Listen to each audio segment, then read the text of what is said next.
Hello, I'm Amanda and I'm a volunteer at Mothers for Mothers.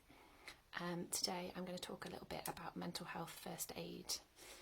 A little bit about me. I'm a mum to two children. I've got a 4-year-old and a 1.5-year-old.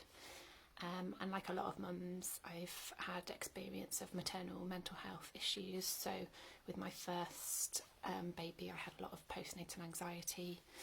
And my second, I lost my dad when she was 4 months old, and he had terminal cancer throughout my pregnancy. So two different experiences, but two challenging experiences, difficult, like a lot of people go through. Now I volunteer for Mothers for Mothers, and I also work for a sustainable bank where I'm a mental health first aider. And the role of a mental health first aider is to work alongside a physical first aider, so sort of similar jobs really in terms of trying to identify signs and symptoms of mental health issues, support people who are going through a crisis or struggling in some way with their mental health, listen to them, support them, and then signpost them to where they can get professional help if they need it, or some other sort of support that might be useful for them. This is something that Mental Health First Aid England are trying to encourage all workplaces to have at least 10% of their staff trained as mental health first aiders. We have more than that in our workplace, and it provides a really supportive environment for colleagues. And so today I want to talk through some of the kind of key tips that we share. We quite often share information with our colleagues to help them maintain their mental health, because alongside helping people when they're struggling, we also do a lot of work to try and help people maintain their mental health when it's good. So I want to share with you today my 5 key tips to maintain your mental health when you can. So number 1 is move. Exercise is really, really good for our mental health, especially if you can do it outdoors. Obviously at the moment that can be more difficult, being in lockdown. If you can get out for a walk or a run or some sort of movement outside, that's really good for you. If you can't, just getting a bit of exercise at home, online workouts, or just kind of moving around the house can really help maintain your mental health. Number 2 is talk.